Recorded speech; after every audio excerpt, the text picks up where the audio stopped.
Class 9th के MP board के सभी विद्यार्थी ध्यान देकर सुने। आज के इस वीडियो के अंतर्गत देखिए, आज मैं आप सभी को वार्षिक परीक्षा के लिए यहाँ पर आज हिंदी का सेट ए बताने जा रही हूँ। इस तरीके देखिए, आप सभी को 4 पेपर दिए जाएंगे आपकी वार्षिक परीक्षा की तैयारी के लिए। 100% श्योर देखिए, इन्हीं पेपर में से आपके प्रश्न आएंगे।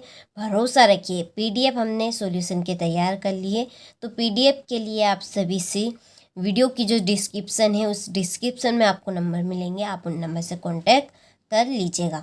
चलिए, तो वीडियो को हम स्टार्ट करते हैं। तो देखिए, पहला प्रश्न है कि छायावाद के प्रवर्तक माने जाते हैं। तो छायावाद के जो प्रवर्तक है वो कौन माने जाते हैं?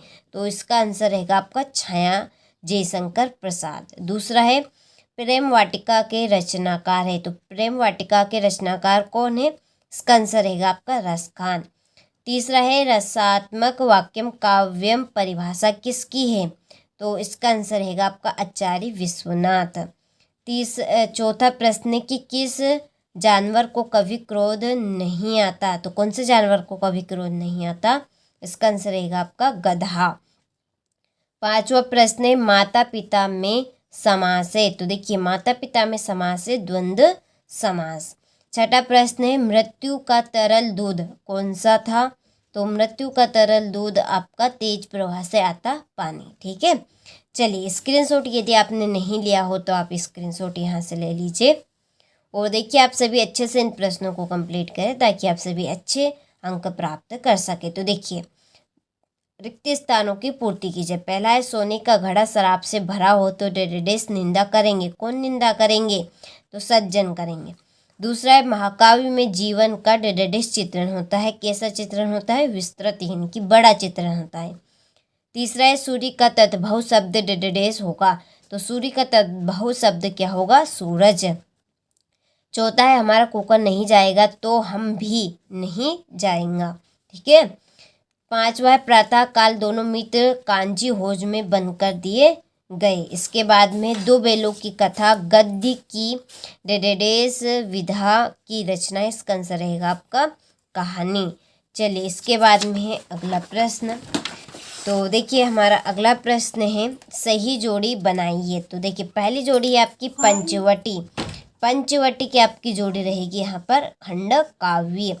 दूसरी है दो बेलों की कथा। दो बेलों की कथा कौन सी है आपकी? प्रेमचंद्र। और विद्यालय की आपकी जोड़ी रहेगी दीर्घ संधि। और पतोहू के पहली संतान लड़की, इसकी जोड़ी आपकी परदादी। कई अंकों वाली रचना कई कहलाएगी आपकी नाटक। टोपी टोपी हमेशा जूते से अधिक महंगी होती है। ठीक है, चलिए तो स्क्रीनशॉट आप ले लीजिए। इसके बाद में देखिए सत्य सत्य लिखिए। तो पहला है कि नई कविता में खड़ी बोली में रचनाएं अधिक की गई है। तो इसका आंसर आपका सत्य रहेगा। दूसरा है रसयुक्त वाक्य ही काव्य है कथन आचार्य विश्वनाथ का है। तो ये आपका सत्य है। तीसरा है झूरी गया का साला था। ये भी सत्य है। चौथा है हिमालय दीर्घ संधि का उदाहरण है। तो ये भी आपका सत्य है। इसके बाद में रिलीफ डॉक्टर ने नाव में कुत्ते को बैठा लिया था। यह असत्य है। और छठा है हजारी प्रसाद द्विवेदी युग के निबंधकार है।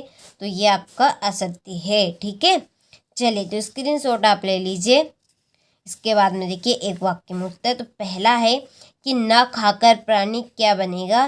तो अहंकारी बनेगा। दूसरा है नायक वृद्ध जीवन का चित्रण किस काव्य में होता है? इसका आंसर महाकाव्य रहेगा। तीसरा है सांड को देखते ही कौन भयभीत हो गए? तो इसका आंसर रहेगा आपका हीरा और मोती। चौथा है पंचामृत में कौन सा समास है? तो इसका आंसर है दिग्गु। जनरल मिथिया का चित्र किसने मंगवाया था? इसका आंसर रहेगा रेणु। और हजारी प्रसाद द्विवेदी किस युग के लेखक है? इसका आंसर रहेगा आपका छायावाद। ठीक है, चलिए तो आप सभी स्क्रीनशॉट अच्छे से ले लीजिए यहाँ से। इसके बाद में देखिए छठा है भक्ति काल को हिंदी साहित्य का स्वर्ण क्यों कहते हैं? ठीक है। इसके बाद में कबीर ने किस प्रकार के ज्ञान को महत्व दिया है? फिर है आठवां प्रश्न सखी ने गोपी से कृष्ण का कैसा रूप धारण करने का आग्रह किया था और अपने शब्दों में वर्णन कीजिए।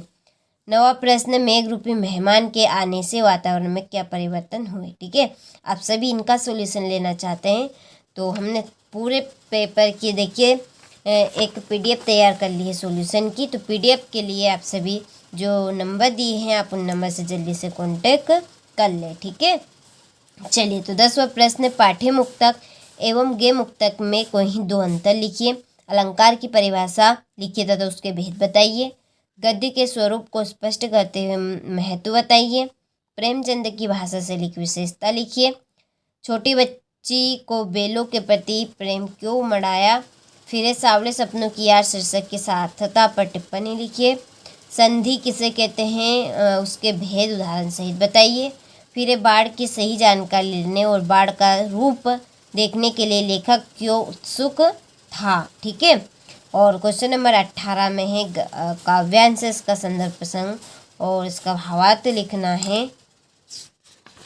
देखिए फिर है हमारा अगला प्रश्न 20वां प्रश्न है, इसमें कंप्यूटर का उपयोग विषय पर शिक्षक और विद्यार्थी का संवाद लिखिए। ठीक है, और 21वें प्रश्न में गद्यांश या काव्यांश, आप समझ लीजिए इसको अच्छे से पढ़ना है और जो नीचे दिए गए प्रश्न हैं इसके आंसर आपको इसी में मिल जाएंगे। आप इतनी मेहनत करना नहीं चाहते हैं तो PDF के लिए आप सभी जल्दी से कांटेक्ट कर लीजिए। PDF में आपको इनका आंसर मिल जाएगा। इसके बाद में है 22वां प्रश्न, इसमें है अपने विद्यालय के प्राचार्य महोदय को प्रार्थना पत्र लिखकर शुल्क मुक्ति के लिए आवेदन कीजिए। ठीक है, और ये है आपका इस 23वां प्रश्न, इसमें एक निबंध आपको कंप्लीट करना है। चलिए आप सभी ने अच्छे से इस पेपर का स्क्रीनशॉट ले लिया होगा।